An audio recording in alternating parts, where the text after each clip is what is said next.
online during this time than we've had in person. So for those of you who came in person, thank you. I'm glad you're here. It's good to have a couple folks to respond and interact with. But we're trying online folks to help you out a little bit. And so we're going to change up how we're doing Q&A a little bit. And so you see on the screen right now a little phone number, 360-900-2060.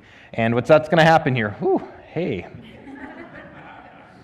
That suddenly felt warm. I could feel the heat coming in there. So if you text that number, in fact, if you're here in the room, you can do the same thing. You pull out your phone real quick, type in that number on your phone, because what's going to happen is when someone texts in a number there, then my wife is going to be filtering questions, but then she's going to use the microphone so the folks who are watching online, which is the majority of us, will be able to hear the questions and engage that way. And so if you're here, you should jot down that number. If you're online, you should jot down the number, because I did not put it in the handout, or I didn't put it on all the slides. So if you have a second, write that thing down.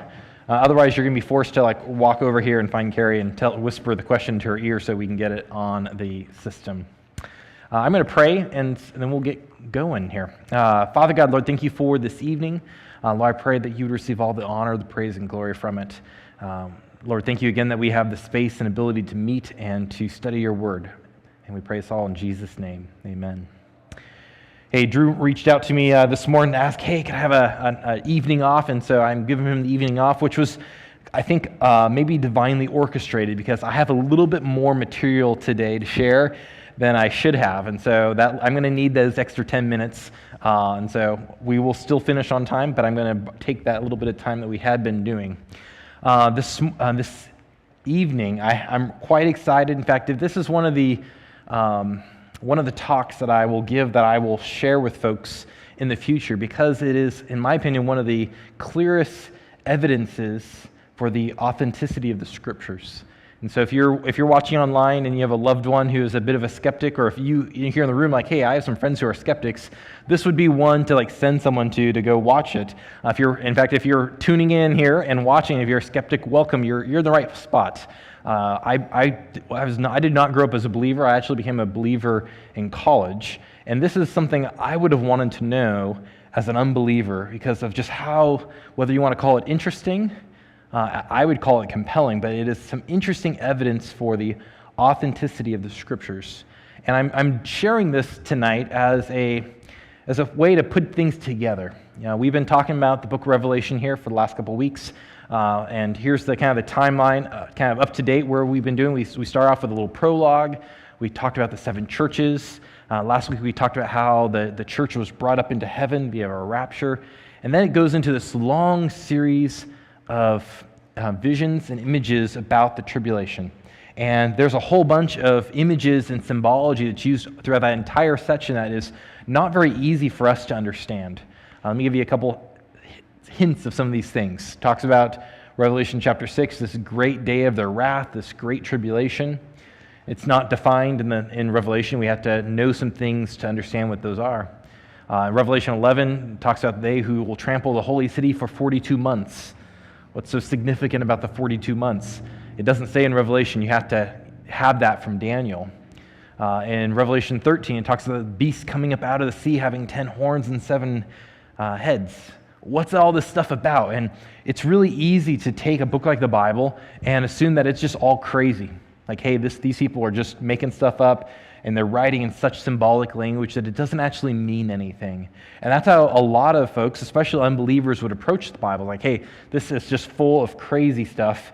How are we supposed to believe this? Well, the answer to a right understanding of Revelation is going back and understanding what the prophets had taught in the past, and that unlocks it. It's really a second key. If the first good key that we studied here in Next was the self-interpretation, you let the Bible interpret itself, and you let Revelation interpret itself. The second key is Daniel's prophecies. What Daniel lays out in the book prior to the book of Revelation is a key that unlocks and helps us understand what Revelation is really all about. But so what we're going to do this evening, not this morning, is to answer this bigger question, which is, do we really believe in prophecy? Like, is the Bible to be held up and actually understood in terms of all this prophecy? But it's also to give you a little bit of background about Daniel, about what he wrote, so that next week when we come back and look at the second part of Daniel, that you will be able to see how all these things fit together and will give you the interpretive keys that you need to read and understand Revelation. Okay, so that's the purpose, that's the nutshell. And again, if you are my kids here, I'd love for you to hear this too. Again, if friends are skeptics, this is, again, I think a very interesting piece. Okay, so with that, if you have a Bible, go and flip over to Daniel chapter 2. We're going to look at 3 sections of Daniel, Daniel 2, 7, and 8, as they relate to this issue. Okay, how they fit together, all about prophecy. So in Daniel chapter 2, it starts out like this. It says, "Now in the second year of the reign of Nebuchadnezzar, Nebuchadnezzar had dreams, and his spirit was troubled, and his sleep left him. Then the king gave orders to call all the soothsayer priests, the conjurers, the sorcerers, and the Chaldeans to tell the king his dreams." Okay, so lots of these guys are the kind of magicians you think of when you think of magicians. They're making it up as they go. They are all the magicians of the king's court. And of course, in ancient times, there's lots of magicians in your court that would try to interpret your dreams, try to tell you what to do. They were there to be wise men, okay? But Nebuchadnezzar pulls a little bit of a fast one on them, okay? So he has a court full of all these magicians who he probably doesn't trust because he's probably had other visions, dreams, and upset stomachs, and they've given him bad advice. And so he's not particularly trusting of these guys, and he probably shouldn't be. But he asks them to not just tell him the meaning of his dream, but he wants them to tell him what his dream was. Because, of course, if someone could tell you what your dream was, then clearly they had access to the supernatural to be able to tell you those things. And so that's exactly what happens. He gets the magicians together, and they speak to the king. "O king, live forever." Of course, they didn't say that. They'd be off with their head. So, of course, they're going to say, "O king, live forever. Tell us your dream to your servants, and we will declare the interpretation." The king replied to them, "The command from me is firm. If you do not make known to me the dream and its interpretation, you will be torn limb from limb, and your houses will be turned into rubbish, a big heap, a big pile." Okay, so that's what's going on there. Is Nebuchadnezzar is asking, "Hey, we want to know what the dream was and its meaning. We want both." Okay, this is impossible, absolutely impossible. And so Daniel is one of the wise men. He's not quite in the same category as most of the cronies that are operating, but there's a wise man that's there, and he's part of that court. And so he's a little concerned because this whole torn limb to limb thing doesn't sound so much like fun. But the folks respond back to the king saying, "Hey, there's no person on earth who could declare this matter to the king because no great king or ruler has ever asked anything like this to any of the soothsayer priests, sorcerers, or Chaldeans. Moreover, the thing which the king demands is difficult, and there is no one who could declare it to the king except for gods, whose dwelling place is not with mortal flesh." And so all the wise men, they're saying, "Hey, this isn't possible. The only way this would be possible if God told you, and God's not here to tell you, so that it's straight up not possible." Okay, and so because of this, because they said no, how did good old King Neb, how did he respond? Well, he got angry, extremely furious, and he gave orders to kill all of the wise men of Babylon, which included Daniel. And the decree was issued, and the wise men to be killed, and they went and looked for Daniel and his friends to kill him. Okay, so he's under a death sentence, and so they're going out, they're looking for Daniel, and Daniel and he gets his buddies together, and they start praying, asking the Lord to reveal to them the details of this dream, and they're asking selfishly because they'd like to live. But they ask, and God reveals it to them. The secret is revealed to Daniel in a dream, a vision. And so he takes that information down to the king, and he says, "Hey, I have it. I can actually give you both your dream and the interpretation." Okay, so there's the background story. Let's read through this dream. And again, some of you who have read Daniel, you'll be familiar with this. But just let's look at this vision. Again, we're trying to look at these visions for the purpose of seeing the big picture that will give us some of the keys that we need to understand the rest of the book of Revelation.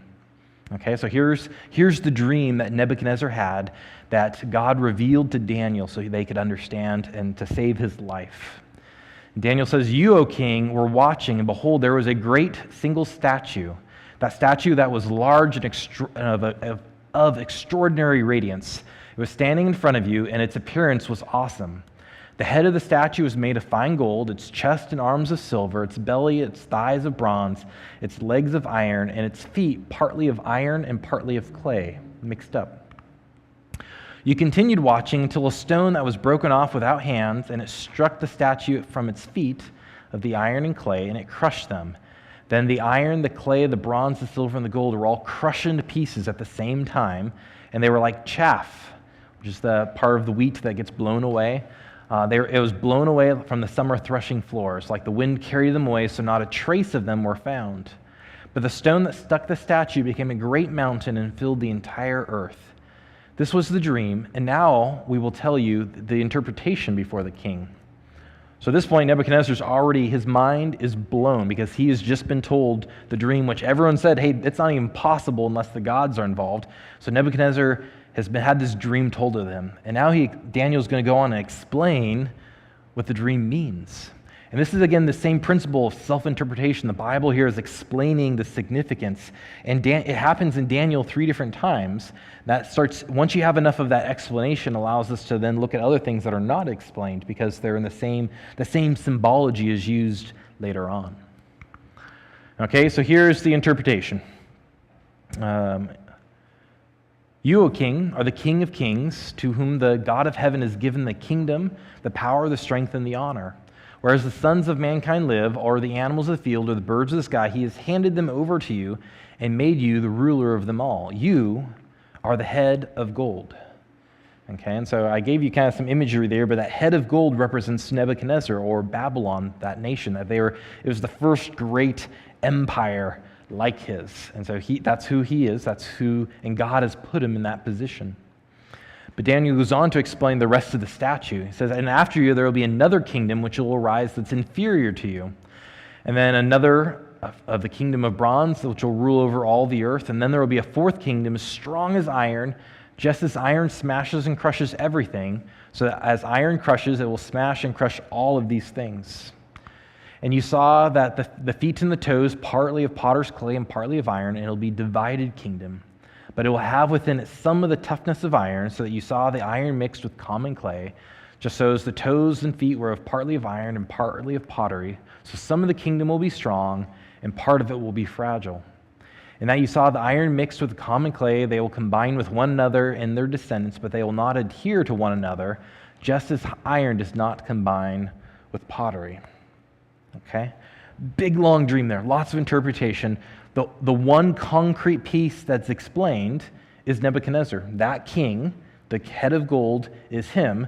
And he says that there will be successive kingdoms that come after him. He doesn't tell you all the details at this point. He just says, hey, there will be a king of silver, there will be a king of bronze, there will be a king of iron, and then there's lately this iron-clay mix.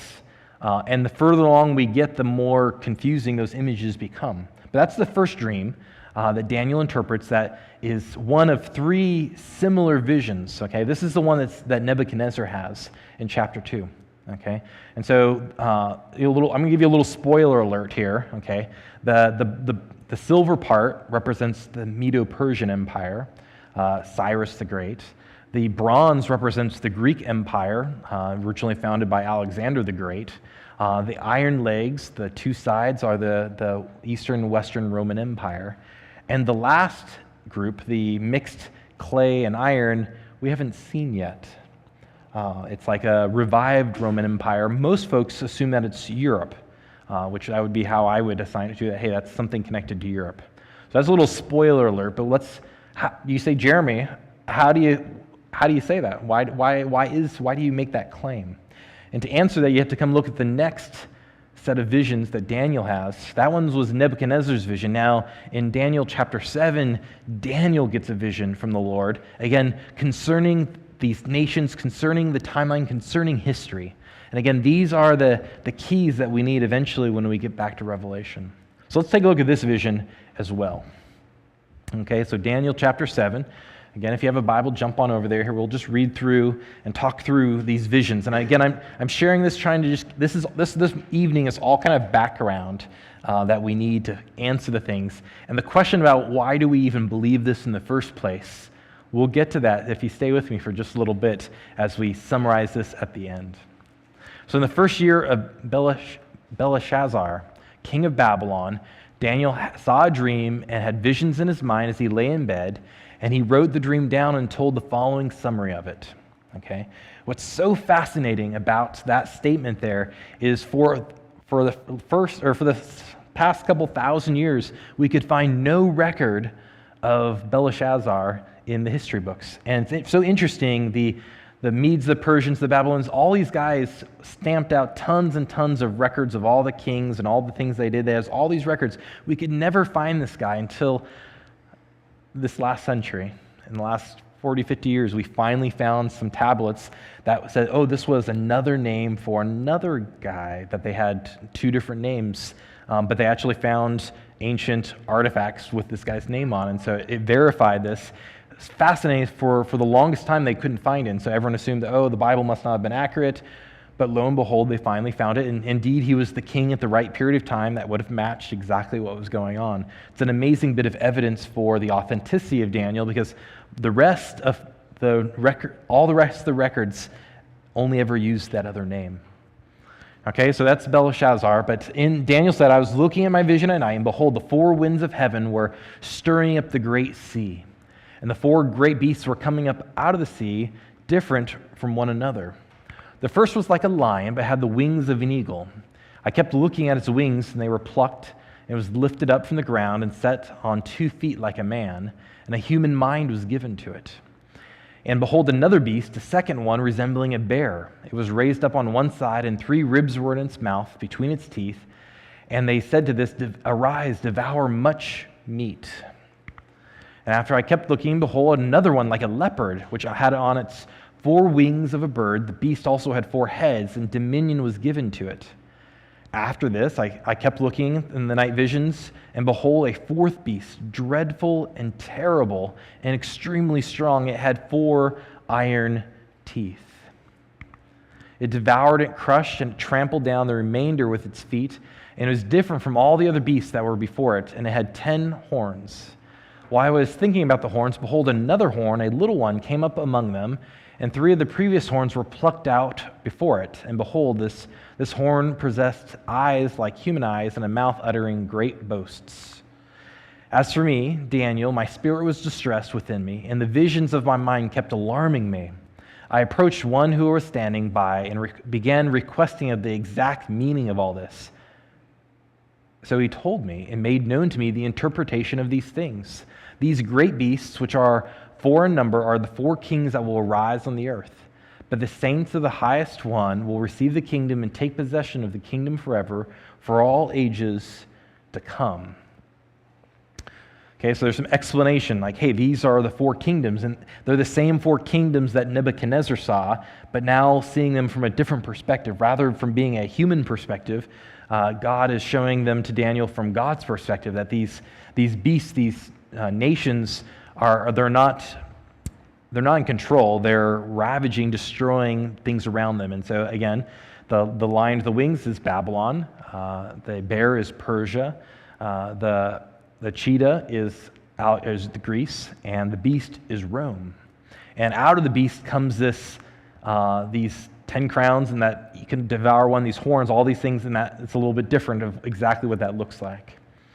Okay, and the explanation by this angel who's explaining to Daniel what he's seeing continues here, verse 23. This is what he said, the 4th beast will be the 4th kingdom of the earth, which will be different from all the other kingdoms. It will devour the whole earth and trample it down and crush it. As for the 10 horns, out of this kingdom comes 10 kings will rise, and another will rise after them, and he will be different than the previous ones and will humble 3 kings. And he will speak against the Most High and wear down the saints of the Most High, and he will intend to make alterations in time and in law, and will be handed over to him for a time, times, and half a time. The court will convene for judgment, and his dominion will be taken away, annihilated, and destroyed forever. Then the sovereignty, the dominion, the greatness of all the kingdoms of the whole earth will be given to the people of the saints of the Most High, and his kingdom will be an everlasting kingdom, and all the empires will serve and obey him. So Daniel's asking some more details about this 4th beast, because he's clearly different. Okay, just a little bit of the summary, and you're again probably asking, Pastor, how do you know that these are the nations? Stick with me for just a little bit longer. Okay, we know in Daniel 2:31 that the head of gold is Babylon. Okay, but again, Medes and Persians, Alexander the Great, Rome, and then the Rome 2.0, as I like to call it. And the way you get the rest of this is actually the third vision that Daniel has. And we wonder why so many visions about this stuff. And the scriptures are very clear that when you have more than one person telling you the same thing, it is evidence. That's how God likes to have more than one witness stand up to the witness stand that speaks in something. And so the fact that there's more than one vision is intended to help you have some certainty about it. But there's also a pattern throughout all of the prophets that the initial prophecy that is given is overarching, is huge. But he often follows up with something that is verifiable, right? Because big claims require big verification. And so that's exactly what almost every single prophet has, this pattern where he will make forth a statement, a proclamation, and then some evidence is given. And that is what this third vision is it's the proof. It's the proof that the rest of these visions are an outline of human history. And I think it's a great proof for the authenticity of the Bible, is the proof of Daniel chapter 8. So Daniel chapter 8 is two more animals, the sheep and the goat. And they are connected to the Medes and Persians and the Greeks. Okay, and so we're going to look at this. Thank you to my daughter Autumn for helping me with some graphics with this. But let me talk about the verification, because what happened is that if they could see it in their lifetime, then they'd be able to verify, hey, this person wrote it, and this is what happened. And these visions of why these two things, these are the things that happened immediately after Daniel wrote this. And so that next generation, the generation that followed after him, was able to see what Daniel wrote came true, and thus everyone would have a record like, hey, yes, this book of Daniel, you should hold on to it. The first part of it was proved, so you should listen to the rest of it. Okay, and that's the verification process.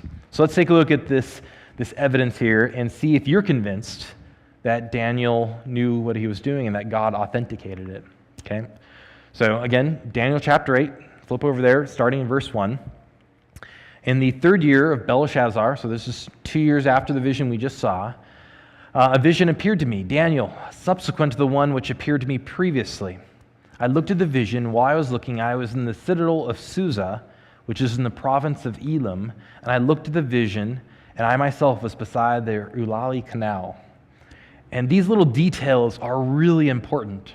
You wouldn't think about them, but when a lot of non-believing people who use the Bible, who study the Bible, kind of scholars that don't believe in God, they would say, well, this vision we're about to see is so perfect, it clearly could not be from God. It must have been written much later. It's like a history. And it's like retelling history in a way that's being told as if it's prophecy. And you need to know that Jesus just straight up calls Daniel a prophet. So there's that line of evidence. Jesus said he was a prophet, so that probably means he was, if you believe in Jesus. But these little details here that are mentioned, if it was written later, like folks who don't believe the Bible would claim, there's some really fascinating little details.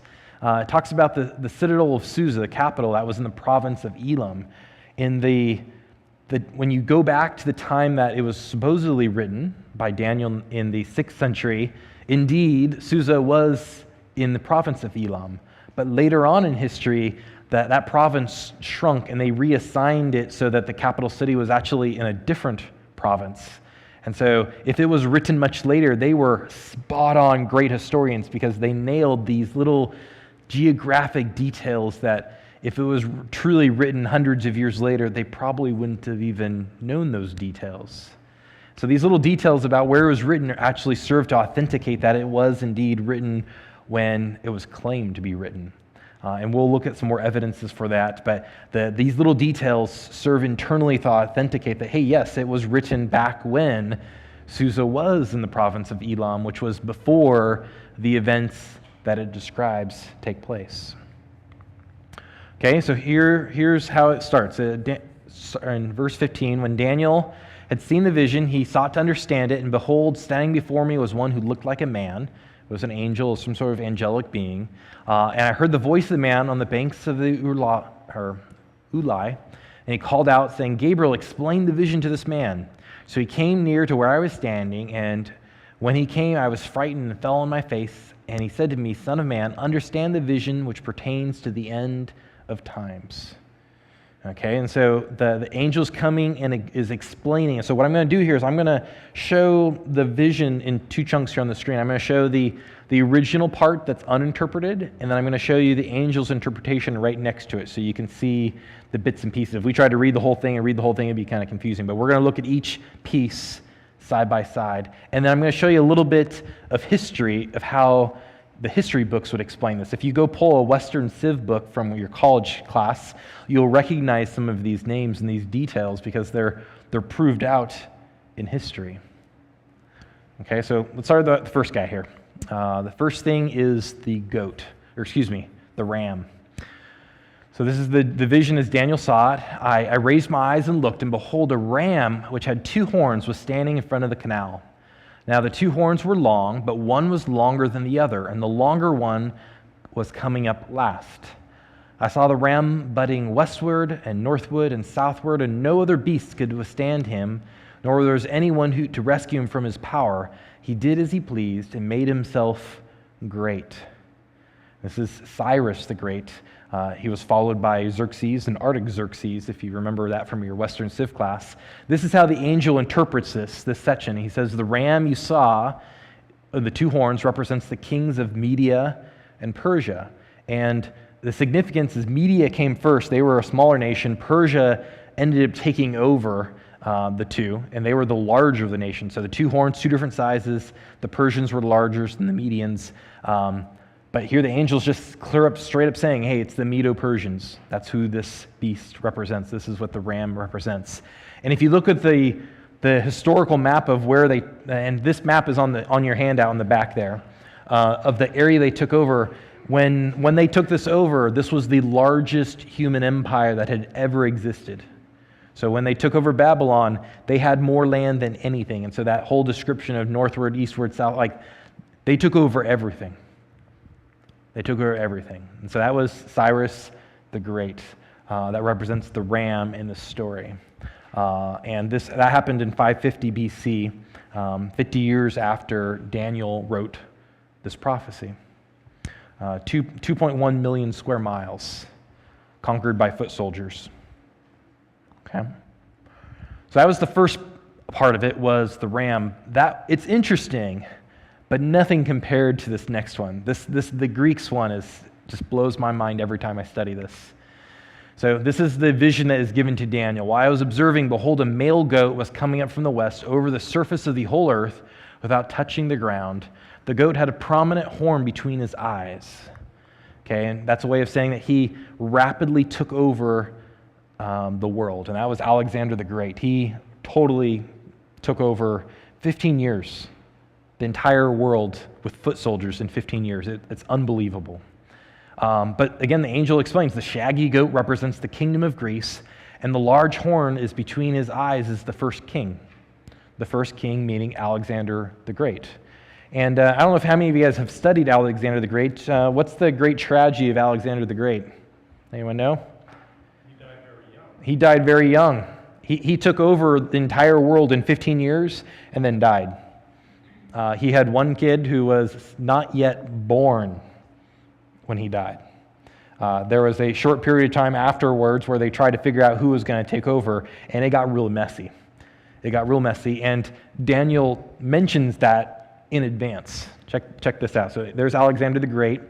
He's the first king. But check out these little details here for what follows up after Alexander the Great. And again, in the original vision, he came up to the ram that had the two horns, which was standing in front of the canal, and rushed at it with this mighty wrath. And he saw it come, and I saw him come up beside the ram, and he was enraged at him, and he struck the ram and smashed his two horns. This is when Alexander kicked out the Medo-Persians. The ram had no strength to withstand him, so he hurled him to the ground and trampled on him, and there was no one to rescue the ram from his power. The male goat made him exceedingly great, but once he became powerful, the large horn was broken, and in its place 4 prominent horns came up toward the 4 winds of heaven. And again, the angel then interprets this vision, saying the 4 horns, the broken horn and the 4 horns that came up in its place represents the 4 kingdoms which will arise from his nation, although not with his power. So the vision's saying, hey, there's going to come this king, he's going to be great, he's going to take everything over, then he's going to get broken, there's going to be 4 kings that come up after him, but none are going to be the same power as Alexander. And that's exactly what happened. And this whole process you can study in the history books. It's called the Didache. His generals. They all fought over who was going to take over because there was no heir. The baby that was to be born was killed off as they fought to take over power. And guess how many of the Didache survived to create empires? 4. And again, any Western Civ map, this is not a Christian map, this is from the Historical Atlas of the Mediterranean. In the year 301, there's 4 kingdoms. Macedon, well, I'm not going to say all these names, they're terrible to say. But there's the map, 4 kings, each cardinal direction. And these are, of the 9 original generals, only 4 lasted. There was briefly all these battles, all this fighting going on, but basically 4 of the original guys ended up surviving to create dynasties that you could go back and read about. And again, your Western Civ class would explain all the dynasties of how all these things happened. Daniel explained all of this hundreds of years before it happened. Okay, and so that's the verification, is Daniel 8. It is explaining what was going to happen before it happened to verify the rest of what Daniel had to say, that there was this great Greek king, Alexander the Great, who was going to be followed by these 4 generals, also Cyrus the Great. Those are the 2 greats there in human history that Daniel talks about. Okay, so all these details fit together. You got Daniel 8:20 explaining who he is, and again, it all maps out, hey, here's all the things. It never talks about what Rome was going to be. It never says Rome by name, okay? It's always just the kingdom that came after the Greeks. And it's pretty obvious who conquered the Greeks. It was the Romans. Like, there's no doubt about who they were. And how did the Romans survive? Well, they were very militarily minded, okay? So all the descriptions match to what Rome was. But line by line, if you just go through all these little details, even like the cheetah, right? Like 4 wings. Why did it have 4 wings? Well, why did it have 4 heads? Because there was 4 kings that came out of Greece. Like all these little details all match together to identify the timeline of human history. And that's what Daniel's all the way through there. The interesting thing, if the first thing is literal, the next thing is literal, the next thing is literal, they're all literal kingdoms. The question is, what do you do when you get down to this last one? That last little bit, the part that hasn't happened yet, Rome 2.0, or this 10-kingdom federation. See, that's the big question. Some folks would say, well, that one's different. We're going to not interpret that one literally. We're going to spiritualize this and call that the church. And people have all kinds of crazy theories that come out. But my suggestion to you is if that one's literal, you get to the last one, are you really going to tell me that one's not going to be the same as the rest? I don't buy it, okay? And you shouldn't buy it either, okay? It should be a huge clue to us that, hey, that is exactly what's being talked about here. But I got another bonus for you. So this is the biblical history, the history that you can pull out of your Western Civ book and see these names, see that history, see how it all worked together. Again, verifying this prophecy. But we have how many of you guys have heard of Josephus? He was an ancient historian. He was a Jew who defected over to the Romans. He served as a Roman translator for the Roman king, the Roman conqueror Titus. So when they sacked Jerusalem and tore down the temple and eradicated the city of Jerusalem, Josephus was his translator. They were friends. It was not like hey, we took you as a slave, you're going to be my translator. It was more like he became a Roman citizen and was good friends with these guys. So he was not a friend to the Jews. He was not a friend to Christians. He was a historian. And he has this account of when Alexander the Great came to Jerusalem. And I have to read this to you. This is from the first century. Again, not a friend of Jews, not a friend of Christians. This is just what the ancient historians wrote about Daniel. So check this out. And I apologize, I'm just going to read it. I should have printed it out here, but let me just read it here real quick. So Alexander came into Syria and took Damascus. When he obtained Sidon, he besieged Tyre. And when he sent an epistle or a letter to the Jewish high priest to send him some auxiliaries to supply his army with provisions and to present what he had formerly sent to Darius, basically saying, hey, whatever tribute you were paying to the old king, I'd like that now, please. That he would choose the friendship of the Macedonians or the Greeks, and that he would never repent of doing so. But the high priest answered the messengers and said, hey, he had given his oath to Darius not to bear arms against him, and he said he would not transgress him. Darius was the leader of the Medo-Persians at this point in time. And so he basically said, hey, I promised the Medo-Persian Empire not to disrespect them, and so I'm not going to pay you because you haven't killed them yet. Upon hearing this answer, Alexander was very angry, and though he was determined not to leave Tyre, which was just about ready to be taken, yet as soon as he had taken it, he threatened that he would come make an expedition against the Jewish high priest, and through him teach all men to whom they must keep their oaths. Okay, so here's the story. Alexander's in town. He's busy conquering other busy people, and he says, hey, pay me some tribute. And people say, not going to pay. And Alexander says, you're going to, or else I'm going to go come conquer you. Okay, so that's the basic storyline. And again, this is Josephus' telling of history. Okay, story continues. Now Alexander, when he had taken Gaza, had made haste to go up to Jerusalem. And Jada, high priest, when he heard that, was in agony and under terror, not knowing what he should do when he met the Macedonians, since the king was displeased at his foregoing disobedience. Okay, the guy was a little nervous because Alexander, who had conquered a bunch of folks, was getting ready to come conquer him, and he wasn't excited about it. He therefore ordained that the people should make supplications. They should pray. And they should join him in offering sacrifice to God, whom he besought to protect that nation and deliver them from the perils that were coming upon them, whereupon God warned him in a dream. So the high priest got everyone together and said, hey, guys, we better pray about this because we're going to get toasted. And so they pray, and God appears to Alexander in a dream. And in that dream explains some details. And then we find out about it when Alexander marches up to Jerusalem.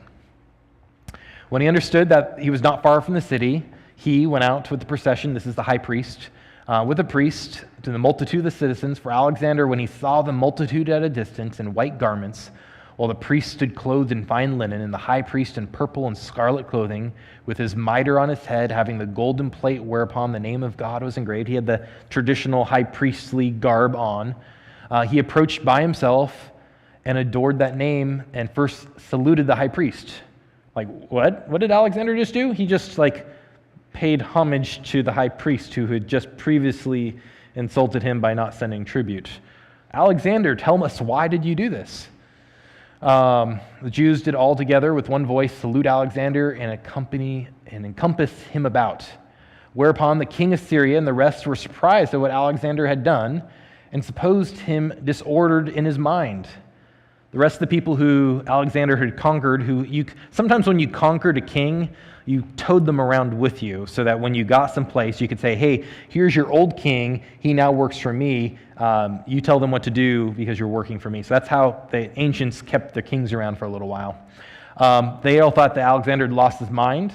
However, Parmenio alone went up to him and asked, hey, how has it come to pass that when that all others adored him, that you would adore the high priest of the Jews? Basically, why did you just respect the high priest after slaughtering everyone else? Okay, that's a good question. That's a real good question. To which Alexander replies, I did not adore him, but that God whom hath honored him with his high priesthood. For I saw this very person in a dream in this very habit when I was at Dios in Macedonia, whom, when I was considering with myself how I might obtain the dominion of Asia, exhorted me to make no delay, but boldly to pass over the sea thither, that he would conduct my army and that he would give me dominion over the Persians. So Alexander is saying, hey, I had this dream, and this dude came, and God explained that I was going to take over the Persians, and so he did it based on this dream. And so this is the same figure that was appearing, the Jewish high priest. And when he had said this to Parmenio and given the high priest his right hand, the priest ran along to him, and he came into the city. And when he went up to the temple, he offered a sacrifice to God according to the high priest's direction, and magnificently treated both the high priest and the priests. And when the book of Daniel was shown him, wherein Daniel declared that one of the Greeks should destroy the empire of the Persians, he supposed that he himself was the person intended. And so again, this whole thing about this letter being history written later on, there's evidence, ancient historians, the best that we got, who were no friends of Jews, no friends of Christians, are saying, hey, this is what the best research I came up with is that Alexander, when he arrived at Jerusalem, read the book of Daniel and decided that, hey, that was talking about me. He read the prophecy and recognized that he was that conqueror. And so the Jews were treated well by Alexander. Of all the other nations, he conquered everyone. Okay, he conquered everyone in 15 years. The Jews were respected. It wasn't until later on some of his generals ended up doing terrible things to the Jews. The Maccabean revolts and everything that happened in that 400 years between the Old Testament and New Testament. All that happens. Alexander doesn't do it, though. Alexander gives the Jews a break because of Daniel. To me, it's like this amazing story. It's as good as evidence you're ever going to find that, hey, what Daniel wrote was written before it occurred. He was a prophet that spoke about the future. It's verified. It was verified to the original audience by what was happening with Medo-Persia. It's verified to us through what happened with Alexander the Great and the kingdoms that followed after that. Again, if that part was to be interpreted literally, if that was history foretold, how should we understand the rest? And I think it's a very, very compelling argument to say that if the first part turned out to be history, the second part will too. And so that's what we're going to do next week. This was all the ancient history. Next week we're going to look at Daniel's 70 weeks. It's the rest of the outline of human history that ends up or talks about the Messiah and when he returns and what it's going to be like. And that story, that prophecy, how that all fits together is the key that unlocks and explains what the rest of Revelation is talking about. And so if you come back next week, we'll dig into that. And I apologize, this was a big lecture and something where I wanted a little bit more interaction, but so much information. But it's verified information, and that enables us to then start developing an understanding of how the rest fits together. Okay? Has anyone sent any questions in? Probably not. So here's the deal. So if you this week there was no homework. It was kind of a nice, light, easy one. So no homework. But if you'd like, you could read the rest of Daniel. It'll be a little confusing, but you can read through the rest of Daniel if you're interested. We'll come back next week, talk about the 70 weeks. We'll have some more outlines. We'll try to give you some key phrases that the time, the times, the half a time, the 42 weeks, all these things have significance. We're going to discover them in Daniel next week, and then in 2 weeks. I think it's in 2 weeks, we'll come back and start looking at how that applies to Revelation. Thanks for being here tonight. I apologize, that was a lot of information, but if you have questions, be sure to text that number. We will answer them in either next week, because I don't think anything else is happening right now. Let me pray for us, and we'll call it a night. Father God, Lord, thank you for your word. Lord, thank you that we have it, that we can understand it, that we have it in our language. There's all these resources. But Lord, thank you not just that we have it, but Lord, you verified it.